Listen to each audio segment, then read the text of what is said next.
One welcome to our YouTube channel अरेवा genius. कैसे हैं आप लोग? आई होप आप सब अच्छे होंगे। This is my introduction. I am Neetu Barnwal. I have done BTech in Electronics and Communication branch. I have qualified various government examination like RRB JE, SSC CGL, Intelligence Bureau, SSC Post Selection and other railway exam. Okay. And this is the question of the day which I have given in previous lecture, and I have seen that so many students are replying that yes, in alcoholic drink we find ethanol and the formula is C2H5OH, and some of the students are Soumya, Prince, Rasmi and many more. So keep replying, okay? And tell me friends, आपने अभी तक पढ़ाई start की है या नहीं की है? अगर नहीं की है तो लेक्चर लेना स्टार्ट कर दीजिए, make your notes and revise in the weekend. And हाँ, टेस्ट अटैम्प्ट करना मत भूलिए, टेस्ट वेरी इंपॉर्टेंट होता है और वो आपके परफॉर्मेंस को डे बाय डे इंक्रीज करता चला जाएगा। Okay, so without wasting the time let's start the lecture. Okay, and don't forget to like the video and subscribe the channel. Which of the following metal is stored in kerosene oil, whether it is gold, platinum, sodium or copper? See this.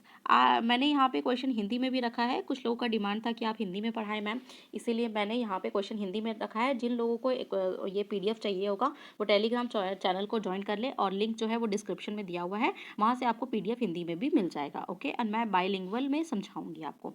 तो यहाँ पे है, निम्नलिखित में से कौन सी धातु kerosene तेल में संग्रहित है? तो गोल्ड, प्लैटिनम, सोडियम और कॉपर।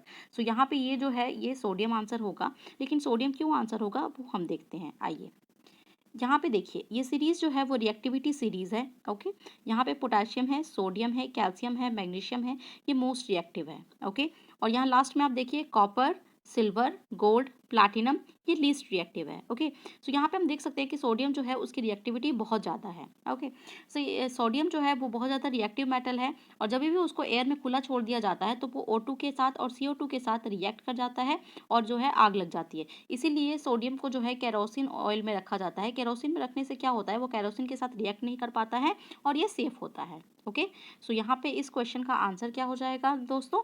यहाँ पे आंसर क्या हो जाएगा? सोडियम हो जाएगा। Okay, moving to the next question. Which of the following is not the property of acids? So यहाँ पे आपको ध्यान देखना है कि नॉट पूछा गया है। एग्जाम के प्रश्न में हम भूल जाते हैं कि नॉट भी पढ़ना जरूरी होता है। प्रॉपर्टी ऑफ एसिड देखा और हमने टिक लगा दिया। ओके, तो वो रॉन्ग होता है, इसीलिए आपको ध्यान से क्वेश्चन को पढ़ना है कि विच of the following is not the property of acid? So acid have bitter taste, acid have sour taste, acid form salt with bases, acid turn blue litmus to red. So basically अगर हम acid की बात करें तो हमने last time पढ़ा था ABR, okay, acid turn blue litmus to red. Okay, so ये तो सही हो जाएगा, तो यहाँ पे ये क्वेश्चन का आंसर नहीं होगा। अब एसिड के साथ जब हम बेस को मिलाते हैं तो क्या बनता है? सॉल्ट बनता है, और इस प्रोसेस को हम क्या बोलते हैं? इस प्रोसेस को हम बोलते हैं न्यूट्रलाइजेशन। ओके, सो ये भी आंसर नहीं होगा और ये भी आंसर नहीं होगा। अब या तो सार टेस्ट होगा या तो बिटर टेस्ट होगा। जो एसिड होता है वो खट्टा स्वाद का होता है और खट्टा मतलब सार। ओके, एंड ये है बिटर मतलब कड़वा, और बिटर से टेस्ट किसका होता है? बेस का होता है। किसका होता है?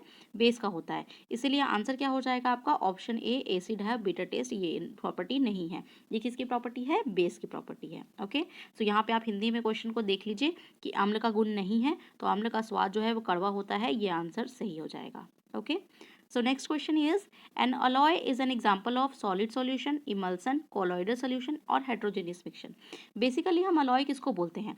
alloy जो होता है वो मिश्र धातु होता है, और इसमें क्या होता है? धातु के साथ धातु मिला हुआ होता है, यानी सॉलिड के साथ सॉलिड मिला हुआ होता है, तो इसीलिए इसका आंसर क्या हो जाएगा? Solid solution. और अगर मैं एग्जाम्पल की बात करूँ तो आप ब्रास ले लीजिए। ब्रास जो होता है वो किससे मिलकर बना हुआ होता है? कॉपर और जिंक से मिलकर बना हुआ होता है। ओके, एंड अगर हम ब्रॉन्ज की बात करते हैं तो ब्रॉन्ज जो होता है वो कॉपर और टिन से मिलकर बना होता है। और ये बहुत इंपॉर्टेंट क्वेश्चन है रेलवे के लिए। रेलवे ने group D, ALP, RRB JE में बहुत बार ये क्वेश्चन रिपीट किया है कि ब्रास का अलॉय कौन सा है और ब्रॉन्ज जो है वो किससे मिलकर बना होता है। तो ये आपको याद रखना है कि जिसमें जेड होगा उसमें जिंक नहीं होगा और जिसमें जेड नहीं होगा उसमें जिंक होगा। Okay, so this is in question in Hindi. And next question is, which compound is formed when a magnesium ribbon is burnt in air?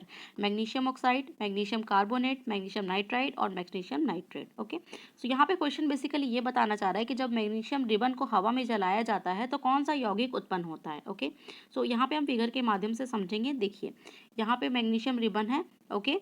So magnesium ribbon को जो है हमने जलाया और जलाने से हमें क्या मिल गया है, एक डस्टी टाइप का मिला है, उसको बोलते हैं magnesium oxide, that is MgO। Okay, magnesium oxide. तो आंसर आपका क्या होने वाला है, मैग्नीशियम ऑक्साइड होने वाला है। तो यहाँ पे आंसर क्या हो जाएगा, option A magnesium oxide. Moving to the next question, which one of the following has the lowest atomic mass, किसका सबसे कम एटॉमिक मास है, हीलियम का, लिथियम का, हाइड्रोजन का, नाइट्रोजन का। ओके, सो हीलियम की बात करें तो इसका एटॉमिक मास जो है वो कितना है, 2 है। लिथियम की बात करें तो इसका 6 या 7 है। हाइड्रोजन की बात करें तो 1 है। और नाइट्रोजन की बात करें तो इसका 14 है। तो सबसे कम किसका है, हाइड्रोजन का है। तो आंसर क्या हो जाएगा, ऑप्शन सी हाइड्रोजन।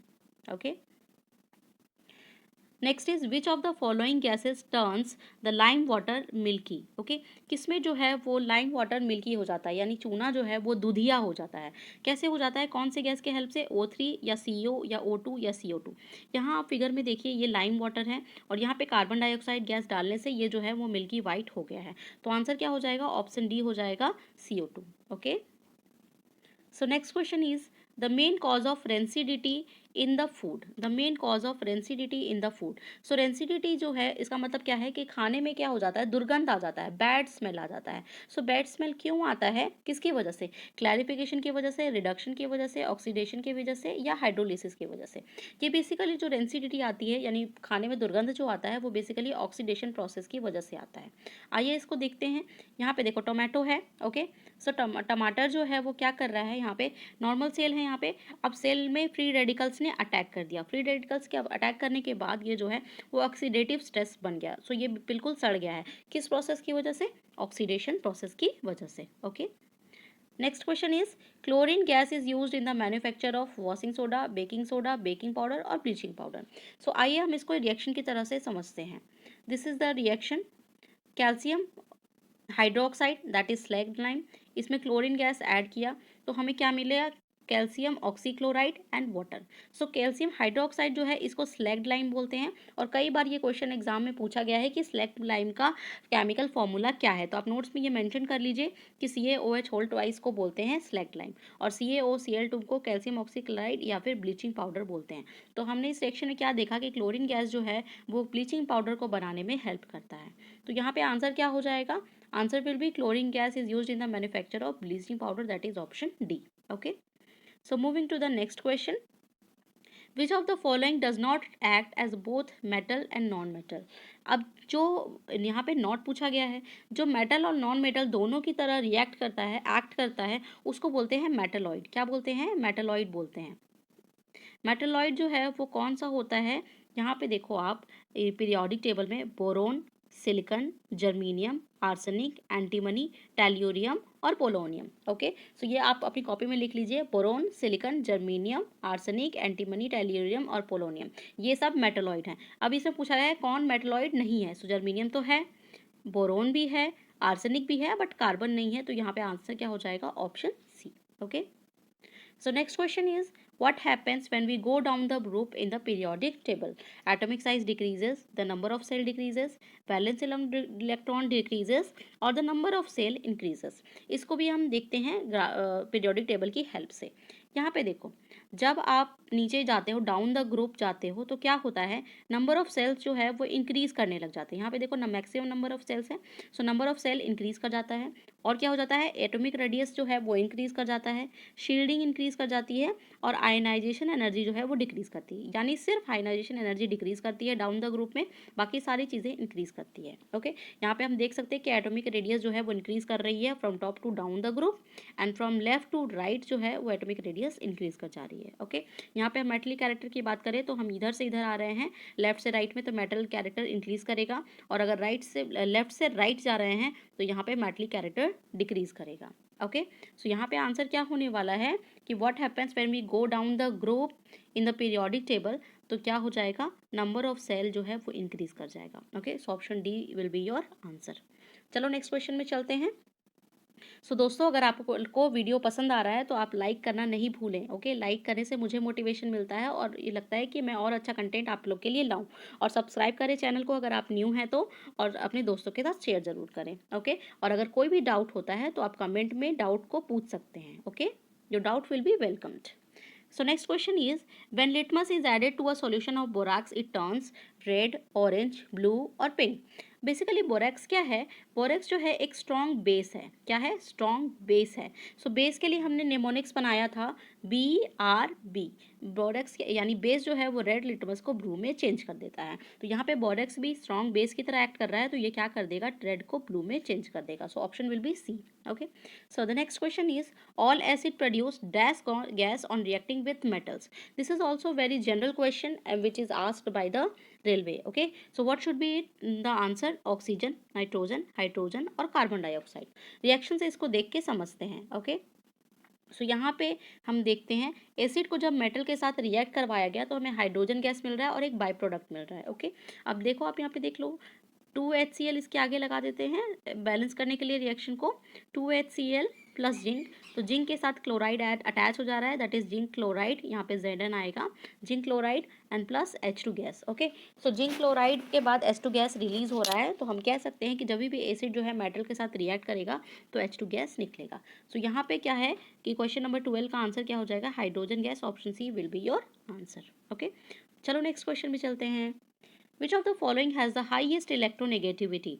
किसमें हाइएस्ट इलेक्ट्रोनेगेटिविटी होती है? Iodine, chlorine, bromine, fluorine. अब यहाँ पे आपको एक चीज़ कॉमन देखने के लिए मिलेगा कि ये चारों जो है वो हैलोजन फैमिली से है. ओके. हैलोजन फैमिली जो है वो ग्रुप नंबर 17 में एग्जिस्ट करती है. कौन से ग्रुप में एग्जिस्ट करती है? 17 में. तो इसका जो अरेंजमेंट हो जाएगा वो क्या हो जाएगा? 2, 8 और 7. 7 अगर लास्ट है तो इसका मतलब है कि इसमें इलेक्ट्रॉन गेन करने की कैपेसिटी ज़्यादा होगी, इलेक्ट्रॉन एफिनिटी जो है वो ज़्यादा होगी. तो इलेक्ट्रॉन गेन करने की कैपेसिटी की वजह से इन चारों को इलेक्ट्रोनिगेटिव तो बोलेंगे, लेकिन हमें जानना ये है कि सबसे ज़्यादा इलेक्ट्रोनिगेटिविटी जो है वो किसके पास है.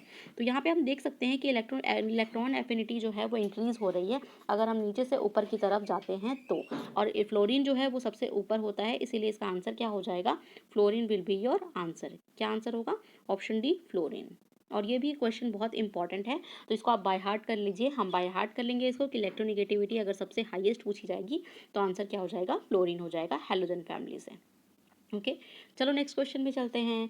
The sum of total number of protons and neutrons present in the nucleus of an atom is known as atomic number, Gauss number, Avogadro number और मास नंबर. सो बेसिकली अगर मैं इसको न्यूक्लियस मान लूँ तो न्यूक्लियस में proton रहता है और न्यूट्रॉन रहता है. जब हम प्रोटॉन और न्यूट्रॉन को मिक्स कर देते हैं और उसको ऐड कर देते हैं तो उसको वो जो है वो क्या बन जाता है? मास नंबर बनता है. और मास नंबर को इससे रिप्रेजेंट करते हैं, ए से रिप्रेजेंट करते हैं. एटॉमिक नंबर को जेड से रिप्रेजेंट करते हैं और मास नंबर को ए से रिप्रेजेंट करते हैं. और ये बेसिकली प्रोटॉन और न्यूट्रॉन का सम होता है. तो यहाँ पे आंसर क्या हो जाएगा? Option D. क्या आंसर हो जाएगा? Option D. Okay, moving to the next question. A substance that increases the rate of a reaction without itself being consumed is called product, reactant, catalyst और inhibitor. यहाँ पे बोला जा रहा है कि कौन सा ऐसा चीज़ है जो कि रिएक्शन के रेट को इंक्रीज कर दे रहा है. क्या कर रहा है? रिएक्शन के रेट को इंक्रीज कर दे रहा है. तो अगर मैं बात करूँ रिएक्शन की तो A प्लस बी और इससे बन गया है C, तो इसको बोला जाता है रिएक्टेंट. क्या बोला जाता है? रिएक्टेंट. इसको क्या बोला जाता है? प्रोडक्ट. तो रिएक्टेंट हमारा आंसर नहीं होगा और प्रोडक्ट हमारा आंसर नहीं होगा. अब increase the rate of reaction की बात कर रहा है तो कैटलिस्ट बेसिकली क्या करता है? रिएक्शन को इंक्रीज करता है. और इनहिबिटर क्या करता है? रिएक्शन को स्टॉप करता है. ओके. उसको स्टॉप करने की कोशिश करता है. तो यहाँ पे हमें इंक्रीज करना है रिएक्शन को, तो आंसर क्या हो जाएगा? Option C, catalyst. Okay. So this is the last question of the day. Now we are moving to the question of the day. Okay. So question of the day is, which of the following is byproduct of soap? Ethylene glycol, butene, isoprene और glycerine. And आपको ज़्यादा से ज़्यादा answer करना है. And in the last I just want to say that if you may delay but time will not delay, given by Benjamin Franklin. Benjamin कहते हैं कि आप डिले कर सकते हो लेकिन टाइम डिले नहीं कर सकता.